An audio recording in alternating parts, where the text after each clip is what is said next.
Okay, so welcome to CISC124, Introduction to Computing Science number 2. What's number 1? What is the number 1? Are you recording? Are you recording now? Can you please sit down and stop asking questions, or put your hand up if you want to ask a question. Thank you. All right, so who am I? So I'm Dr. Burton Mall. I am a full-time professor in this department of the Department of Computer Science. My office is on the 7th floor of Goodwin, so Goodwin 754. I have office hours, but they haven't been announced yet. I will update on cue to inform you of my office hours when I have settled on a time. Email. So you can contact me via email. You should not message me over OnCue or over Teams, because I probably won't see those with any consistency. So if you really need to contact me, the best way is through office hours. The other way is through email. If you choose to email me, please put CISC124 somewhere in the email so I know what course you're in. Right? So I teach something like 400 to 500 students across multiple courses, and if you don't put your name in the email, if you don't put the course code, in the email, I have no idea which course you're in, and now I have to look you up. And looking up someone over 500 student names is no easy task. Right? So please put something to indicate the course that you're in your email. Right? Sorry, do you have a question?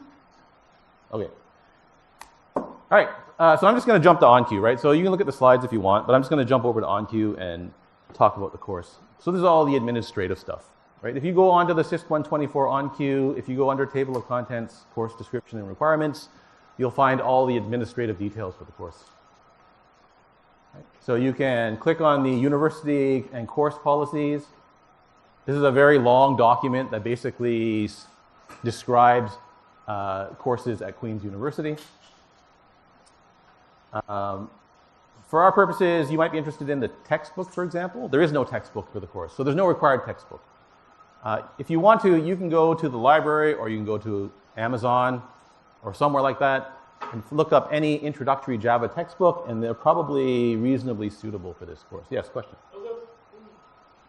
Wait. So right now there's nothing for the assignment. I'm looking for the assignment. No, there's no assignment posted yet. Wow, it's going to be posted, So yes, it will be posted sometime later this week. Is it going to be today? It will not be today, that I can promise you. Okay. Okay, so there's no required textbook, right? There's lots and lots and lots of suitable Java textbooks for this course. Most of them are ridiculously expensive. So if you're going to go out and buy a modern Java textbook, like the latest edition, it'd probably run you somewhere like $200 to $300, which is stupid. So instead, what you get, where is it? Is it here? I'm going to show you, there's a set of interactive notebooks that have been written for this course. And I'll show you how to use those in a little bit. Right. Okay, so textbooks here. There are some links if you want a textbook to resources in the library. The first one is fine. Sedgwick. Oh, this one's really good for most of the course, but for the second half of the course, it's less good. The other link here is not a textbook. It's more of a book for professional practicing programmers. So it's called Effective Java. It's written by one of the Java language architects. If you do any professional programming, or if you plan to do any professional programming in Java, you should read this book. Okay, grading scheme. So there's your grading scheme. There's 6 assignments in the course. They come out roughly every week and a half to 2 weeks, however the timing works out. Right. First assignment is of lower weight than the remaining assignments. So the first assignment, basically, I give you a Python program, you translate it into Java. So I'll explain more about how the course progresses. The first question on the quiz on not will be like that? No.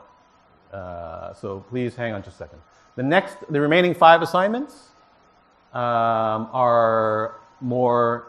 You don't get any Python program to translate. Instead, it's here's a problem. Here's a problem description. Please solve it in Java. Are there going to be translation?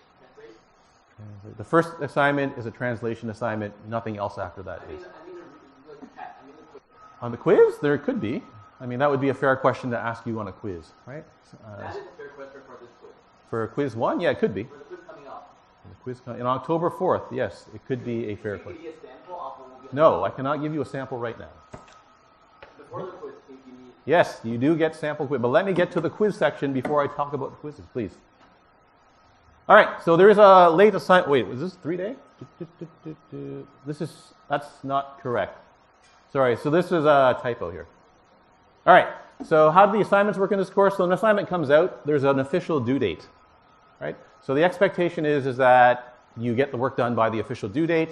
It's possible that the next assignment rolls out right away, right? So on the due date of assignment 1, right, it's possible that assignment 2 comes out. That's not necessarily the case, but that could happen, right? Now, there is a universal accommodation policy in place for this course. Right? So what that means is you have up to 7 days after the assignment is officially due to hand in your work.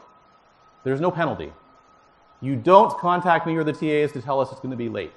Right? I don't care. Right? I don't want to get 500 emails saying, hey, I got to hand in assignment 1 late. Right? I don't care. 7 days, up to 7 days after the official due date, you can hand it in. It will get marked. There will be no penalty applied. Right? After that 7 days is up, it's probably not going to be accepted unless you have some very unusual circumstance. Sorry? I mean, for the I talk to you about the quizzes. Not right now, no. You can talk to me about the quizzes when I talk about the quizzes. So that's 3 days, actually 7 days. I'll change that after class. Now, every once in a while, something very unusual happens to a student, right? In those cases, you should come talk to me because we can do stuff like move the weight of the assignment around or things like that, right? So don't super stress out over getting your assignments in right on the due date, right?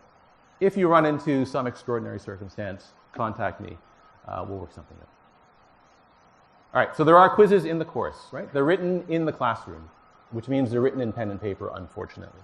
Right? We do not have the resources to give you computers to write your quizzes on. It would be nice if you could program on an actual quiz. We don't have the resources here at Queen's to do so. So they are written pen and paper, or pencil and paper, pencil if you like, it doesn't matter. You write them in here during class time. So they're basically 50-minute quizzes. So how much does the quiz cover? How much does the quiz cover? So each quiz covers roughly...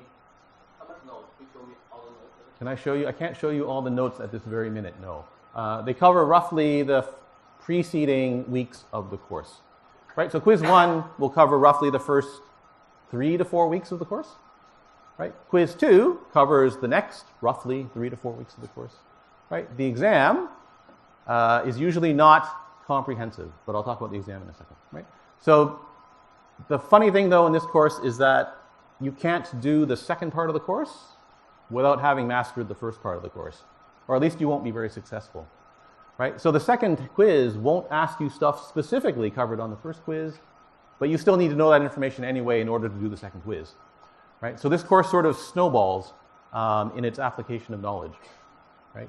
You need to know the stuff in week 1 in order to do the stuff in week 12. If you don't, you won't be able to do the stuff in week 12, or you won't be able to do it very easily anyway.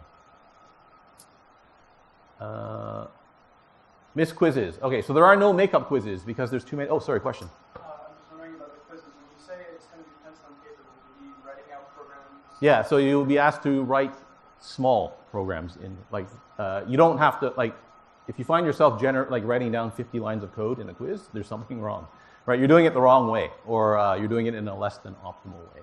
The quizzes are timed appropriately. Right? You should be able to write down the answers in the allotted time. If you really know what you're doing, you can probably get the quiz done in 20 minutes or 30 minutes. So small question, so I have to come up with, in part Java, which is standard, but there's still data void mainstream art scanner SD equals the new scanner system in. So do you need to know how to use a scanner on the quiz? So we don't normally use the scanner in this. Can I use it? You could, but if most of the questions I will ask will not use a scanner. So and just public static void means public class of what it. Yeah, so I think your question is do I need to know how to write a class? The answer is yes. How about this? Else public class was something public static void means string art. Yes, so you do need to know how to write down the main method of a class. Public static void means string art, right? Yes, you need to know how to write down the static method. I just said it right back. Is it right? It's, I mean, I'd have to see what you actually write in order to tell you if it's right. Every time I'm doing a program, before the beginning, I'm doing import the path, I'm taking them to the data scanner, and then I'm going to do No, so that's not the way you should be writing your Java programs. You should talk to me about this after class. Okay, missed quizzes. All right, so it is, especially now that there's COVID flying around, it's not uncommon for students to miss quizzes, right? So there are no makeup quizzes. There's no way that I can reasonably schedule makeup quizzes, right? We have to find a time where you can come and write the quiz. We have to find a place for you to write it. I have to find someone to supervise, so on and so on and so forth. In smaller classes, you can do this. In classes of this size or bigger, it's not feasible, right? So if you miss one test for some academically valid reason, right? In other words, you filled in one of those arts and science, I forget what they're called. When you miss a quiz or an exam or something, you fill in some form in arts and science, and then you, what is it called? I can't remember what it's called. Anyway, then almost certainly I will say, fine, right? I'm just going to move the weight of your quiz to the exam, right? So you missed quiz 1, goes to the exam, right? Miss quiz 2, and you didn't miss quiz 1, quiz 2 goes to the exam. And I don't care. Sorry? So if you miss both, then that becomes a different story, right? So if you miss both, then the default policy is you get 0 on both quizzes, right? Even if you missed the first one for a valid reason, right? If you're going to miss both, you have to come talk to me and explain why you've missed the second one, right? If it seems like you have an academically valid reason, we'll work something out, right? If it's just something like, I was stressed out, I wasn't ready for the quiz, something like that, that's not an academically valid reason, right? So try not to miss both, because that creates problems for everybody involved, right? But if you miss both, please come talk to me, right? And we'll see what we can do. All right, finally, there's an exam. The exam is scheduled by the exams office. I have no control whatsoever over when that date gets set, right? The exams office picks a date. That's the date and time at which it happens. Hey, so,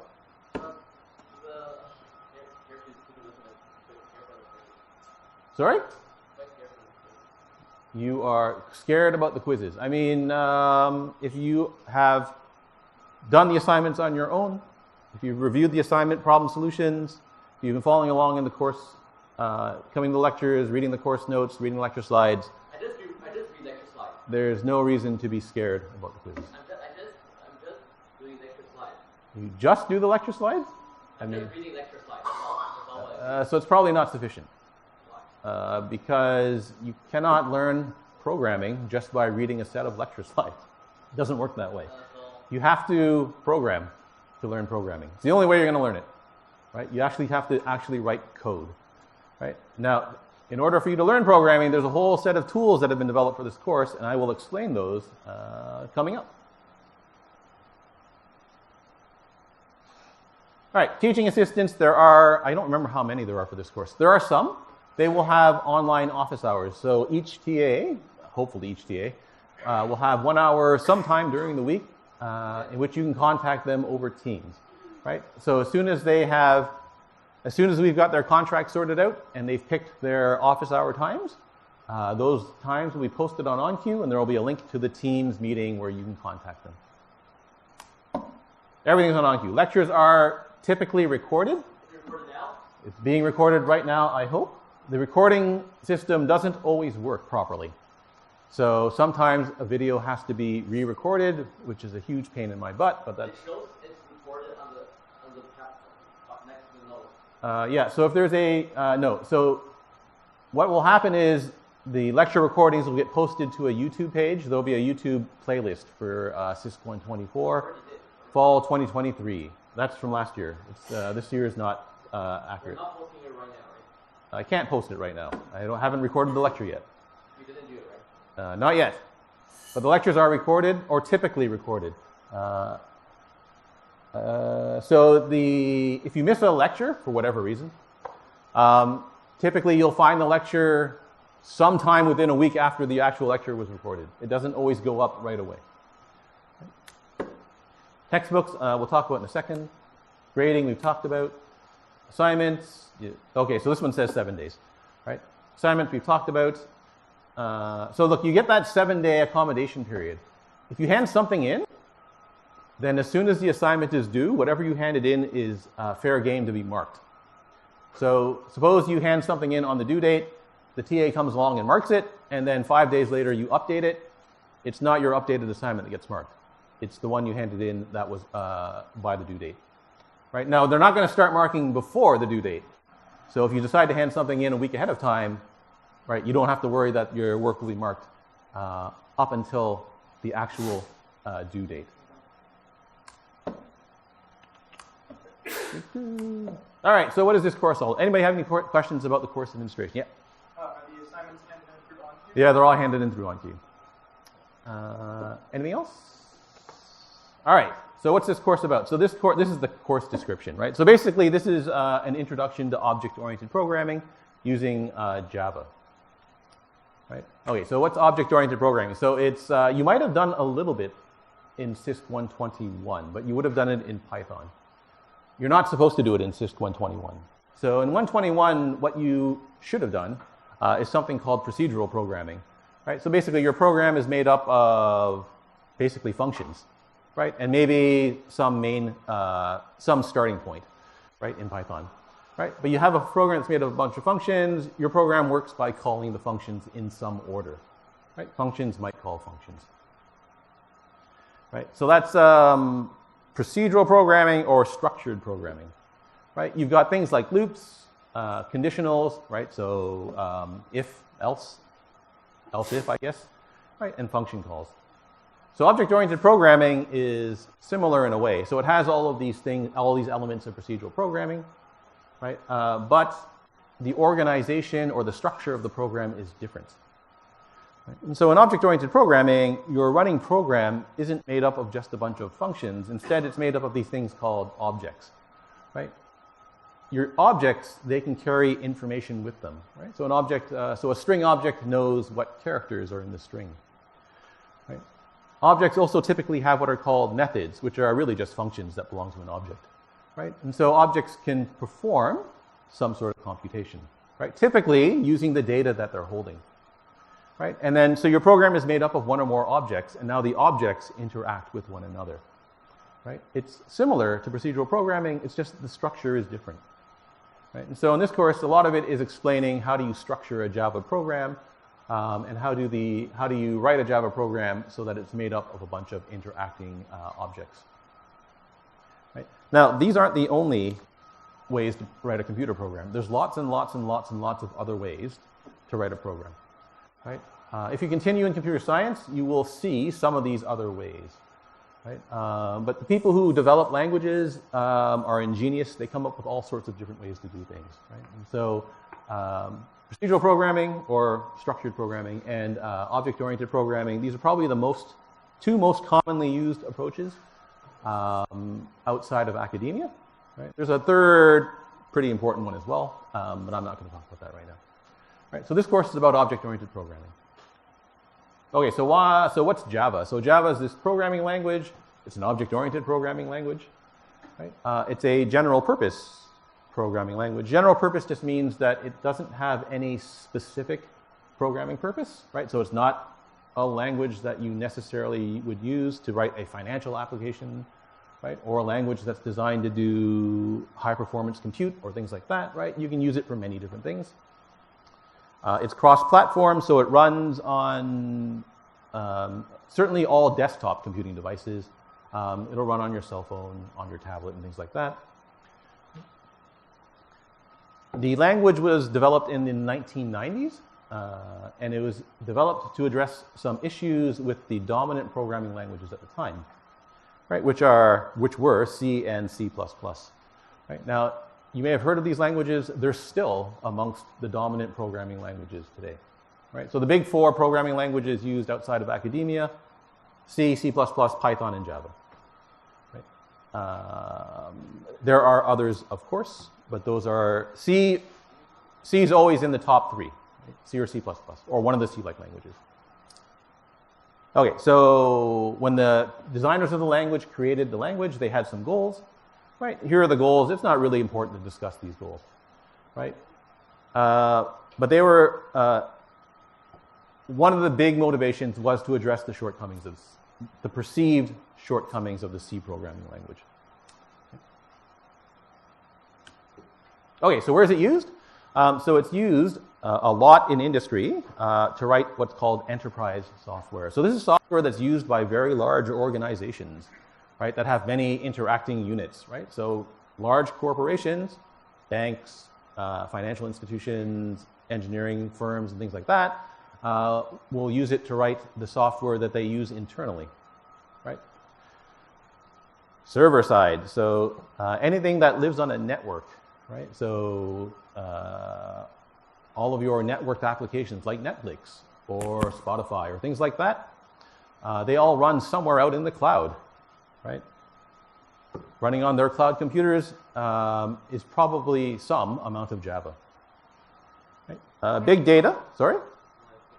Oh, big data. If you've heard of this term big data, then a lot of the big data applications are written on top of some sort of Java application. Okay. Some scientific applications are written in Java, which is kind of surprising if you use Java for any amount of time. NASA is a big consumer of the Java language. Right. Embedded devices. So these are devices that don't typically look like computers. Right. Typically there's no screen or keyboard or things like that. Right. It's typically a box of some kind, and inside that box is a little CPU.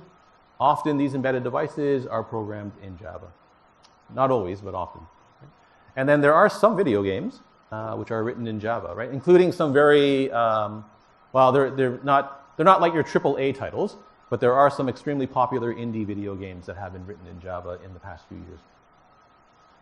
If you want to click that link, so this is written by the company that now maintains Java, right? They have a little article here that where they describe the 25 greatest Java apps ever written. I've actually got it up on my web browser, so let's just quickly, where's my web browser?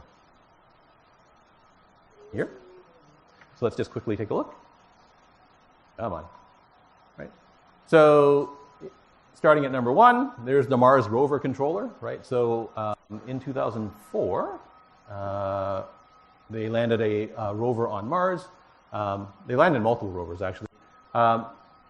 Some of them were controlled by a program that was written in Java, right? So you can see the top 5. I'm just quickly going to scroll through them, right? These are all written by either Java or JPL or some other large engineering science firm. Right? The search algorithm that's written, or the search engine that's used in Wikipedia is written in Java, right? It's called Elasticsearch. It's actually a company now. You can purchase their services if you need search, right? It's all written in Java. Hadoop is the Java software that drives a lot of big data applications, right? So if you have lots and lots and lots of computers that you need to interconnect, and they're all trying to access some data, similar data, there's a good chance that underlying all of this is Hadoop, which is Java. Yeah. Okay. And then you can keep on going, right? So there's lots of other. The original Minecraft was written in Java, right? And so on and so on and so forth. So it is used in a lot of places. Now, the question you probably should be asking is, look, you just threw Python at us in 101 and 121. Why aren't we not using Python in this course as well? Because you can write object-oriented Python, right? And so the answer is, it's because in an academic setting, we try to expose you to as many programming languages as possible, right? Because it's good for you to learn programming in general, right? Not just specifically one type of language, right? If you're exposed to many types of programming languages, you'll see different ways of solving the same problem, right? And you can apply this information to other programming languages that you learn. Another important reason is that Java is the core language is very close to C and the related language C++. And these are the two languages that you're going to need in some of your upper year courses, right? So CISC124, the systems programming course, your architecture course, your operating systems course, computer graphics, many other courses will assume that you have some working knowledge of C, right? It's easier to transition from Java to C than it is to transition from Python to C. Right? And so that's why we're not using Python in this course. All right, so if you're going to use Java in this course, you need to get Java set up on your home computers. right? Instructions are on OnQ. So if you want OnQ, onto OnQ, if you go under content, let's just go to course table of contents. There are some course readings and resources. You'll see installing the course software for Mac, installing the course software for Microsoft Windows, using Eclipse, and so on and so on and so forth. Right? There are videos for each one of these that you can follow along. Right? Or you can just follow the instructions that you get when you download Java Eclipse. Right? So you need to install a JDK of some kind. That's the Java development kit. That's just the Java software and its libraries. Right? This slide's out of date. You can pick whatever version of Java you want. Make sure it's above Java 8. Right? They're probably up to Java 21 by now. Right? It doesn't matter. You just pick the most recent version of Java. Everything's fine. Right? You also need something to program Java in. Right? So I'm going to use Eclipse for everything I do in this course. So the recommended development environment for this course is Eclipse. You don't have to use Eclipse. Right? If you want, you can use Visual Studio Code. You can use JetBrains. I can't remember what JetBrains IDE is called. Right? You can use NetBeans. You can use whatever you want. Right? If you programmed in Java before, you've got a professional quality IDE, so not an academic quality IDE like BlueJ or something like that. Don't use BlueJ. Right? You've got one of the professional one of the professional integrated development environments. They will all work. Right? Everything you get provided, though, assumes you're using Eclipse. So you need to know how to import an Eclipse project into your favorite IDE. Right? They will all work. I can't offer support for them. That's the problem, right? So if you're using something that's not Eclipse, I won't be able to help you if you run into a problem using your development environment. Okay, notebooks. So the course content is provided via lectures. Right? You get the lecture slides as well. You get the recordings of the lecture slides. I can't possibly cover everything you should know about the programming languages about Java in just 36 hours of lectures. Right? It's not possible. So what there is there's a set of interactive notebooks written using this software, Jupyter. So the notebooks are all online. Right? If you want, you can go to my GitHub page. So just go to GitHub, search for my name. You'll find my GitHub repository if you used Git before. Right? So you can get everything from Git if you want. There's a link on the GitHub page. There's also a link under the lectures section that tells you how to get to the notebooks. Right? Just open up the link, and you'll come to this page here. This page is going to chug for a little while, and the notebook will appear. Right? So what's happening here is that some server somewhere in the world has graciously given us time and resources to run these notebooks. Right? So somewhere there's some server that's spinning up the notebooks right now. Sometimes this takes a little while. Right? The more people that use this, the less time it takes. And now your notebooks will appear. Right? So let me just make this bigger so you can actually read it. Okay, so your notebooks, they run in the browser. Right? And so you can read them in the browser itself. Now, the notebooks are interactive, which means you can actually run code from inside the browser. Right? So you can write Java code in your browser and run it from inside the browser. Sorry, let me just get this into full screen mode so I have a little bit more space to work with. And I think I can hide the menu bar. All right, so there we go. Right, and so here, the first page you'll land on is the table of contents. So you'll see there's a lot of notebooks for this course. Right? The course is broken down into 4 parts. Right? Part 1, Part 2, Part 3, Part 4. Right? I haven't counted how many notebooks there are. There's a lot of them. Right?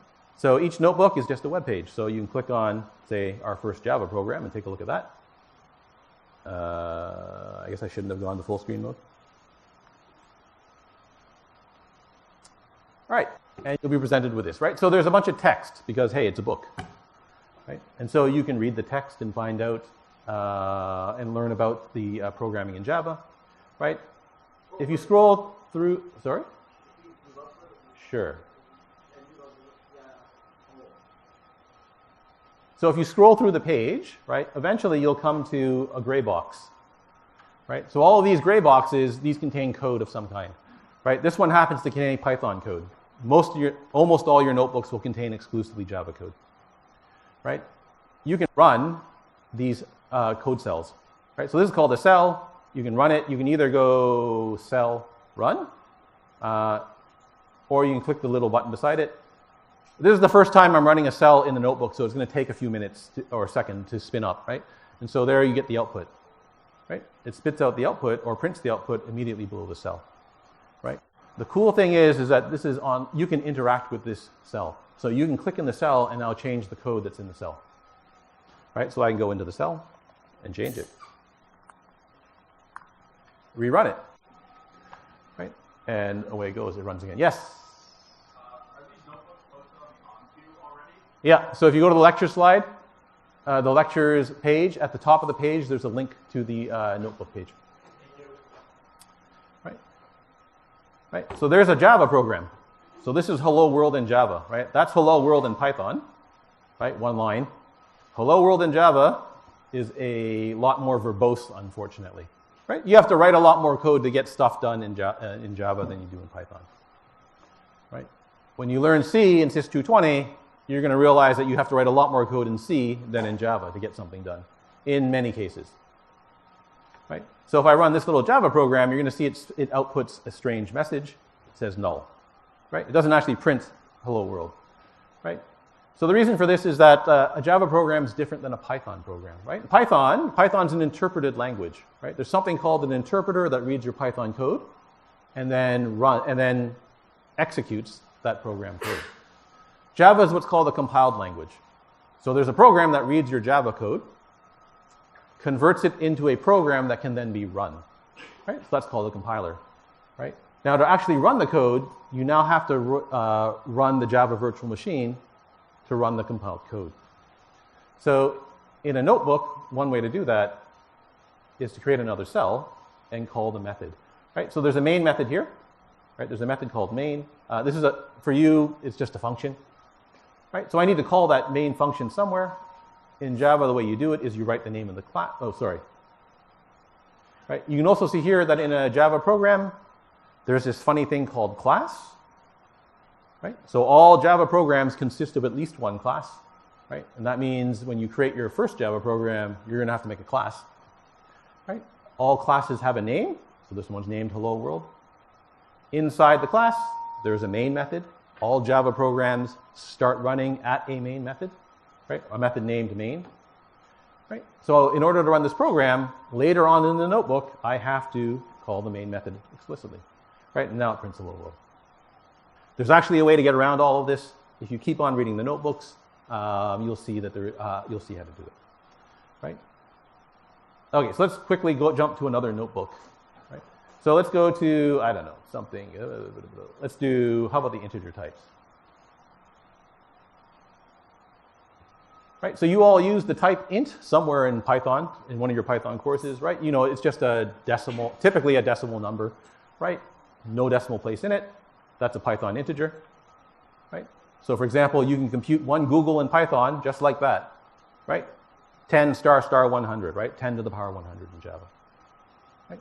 So I can run that. It's going to print out in a minute.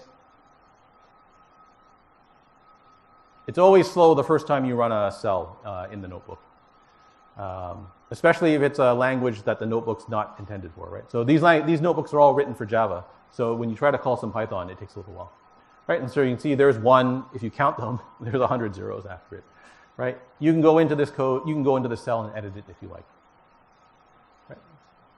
So Java's got integer types as well, right? Java has a bunch more of them than there are in Python. Right? And so if you just follow through the notebook, right, you can just jump to each cell, run the cells, and see what they print. Right? Obviously, you're not going to understand this if you haven't programmed in Java before, right? That's not the point for today. I'm just showing you how to use the notebooks, right? And you can get these values, right? At any time, you can go into one of these cells, right? Change the code. Right? So if you want to print out something else. So here's a bunch of ways to, oh wait, does this actually do anything? This doesn't actually do anything. Here we go. So here's calculating some values using 2 to the power 31 and 2 to the power 31 minus 1. Right? You run that cell, it's going to spit out some values. Right? So there's your minimum and maximum integer values in Java. Right? You can go in and change them if you like. Right? So I can compute something else. right? Well, let's try to compute 2 to the power 32 and see what we get. Right? You get a funny number in Java, right? Oh wait, sorry, 2 to the power, sorry, this is the negative value. 31, let me calculate 2 to the power 32 here. So this is 2 to the 32 minus 1. Run that. This is not a good example, hang on, 64. I want to make it really big, because you're going to get okay. So notice, if you look, paying attention, that number didn't change. Right? You kept on getting the same number, right? If I make it 100, I'm going to get the same number. If anything. You going to give me anything? Oh, there we go. Right? Same number, right? So you're going to learn in a week or so, right, that the way integers work in Java is very different than they work in Python, right? Using the notebooks, you can play around with these values, right, and edit the code, play around with it, change it however you want, right, and just run it directly in the notebook, right? Notice that in the notebooks, you don't have to write a class here, right? So a notebook, these notebook cells are capable of running pieces of a Java program, right? There's no main function, or there's no main method here, and there's no class, but it can still run the code, right? Which is nice when you're learning the language. You don't have to go in, make a class, make a main method, put your code in, compile it, run it. Just type it into a code cell and it'll run. Right? If you do something wrong, like leave off the semicolon at the end, it'll complain. Right? You'll get the compiler error. Right? It tells you, hey, look, there's a semicolon that was expected somewhere, right? And it's missing. Right? And of course, the cell won't run. Put the semicolon back in, so debug your code, and away you go. Right? Okay, so there's a quick demo of how to use these notebooks, right? There's lots of them to read. Now, what else is in these notebooks, right? So in order to program, you need to program, right? It's not sufficient in almost all cases just to read the notebooks and the lecture slides and say, hey, I can program in Java, right? You actually have to sit down and try to do it. So embedded in all of the notebooks are exercises. Sometimes they're at the end, sometimes they're at the in between, but they are there somewhere, right? So in almost every notebook, there are exercises that you can do, right? They are directly related to the notebook and the preceding notebooks in many cases, right? And so there will be a question. I even give you space to answer the question directly in the notebook. You can run the code in the notebook and see if you get the expected answer. Right? Or the answer that you expect anyway, right? Now, the exercises are great, right? But almost always when you give a student exercises, the next question is, how do I know I got the exercise correct? If you go to the end of every section, there's a Jupyter notebook that contains the solutions for every exercise, right? So for all the part 1 exercises, the exercise solution notebook contains the solution for all the notebooks. They are almost all written in code cells so that you can actually run the code cell, play around with it to make sure you understand what's going on, right? And now you can actually see my answer to the particular question, right? There's many possible answers in many cases, right?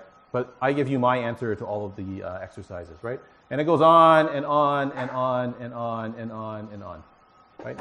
There's tons and tons and tons of material for you to learn from in this course, right? It's up to you to actually use it. I can't make you sit down and read these notebooks. I can't make you sit down and do the exercises, right? If you want to learn Java, these resources are here for you, right? The other ways to learn Java are to do the assignments, right? I encourage you to do them on your own, right? You can talk amongst your friends or your other colleagues, right? To find out, hey, I'm stuck here. How do you think I might approach this problem, and so on and so forth, right? But you should work on the code yourself, right? It's the only way you're actually going to learn how to program, right? The only way you will succeed on the tests and on the exam is if you're actually doing the work in the course, right? My job is to give you the resources that you can use, right? I can answer questions about those resources that I provide you. You guys are the ones that actually have to do the work, right? I can write the code for you, but it's not going to do anything for you, right? You actually have to sit down and program. All right, any questions about how to use the notebooks? The big disadvantage with the online version of the notebooks is that you need an internet connection to run the notebooks. Right? If your internet connection goes down, the notebooks are kind of useless to you. There is no static version of them at the time being. It's possible to generate them. I'll explain this in a second. But I have to go into every single notebook and generate it separately. And so I don't think I'm going to have time to do that. Right? So I could generate a PDF of every notebook. That's not going to be any fun. All right, so the other problem with the online version of the notebooks is, this is someone's server running somewhere in the world, right? We don't pay for this at all. So I'm not paying to use this server. They are graciously hosting this stuff for free. And so they will let your notebook run for some fixed amount of time. I don't know what the amount of time is, right?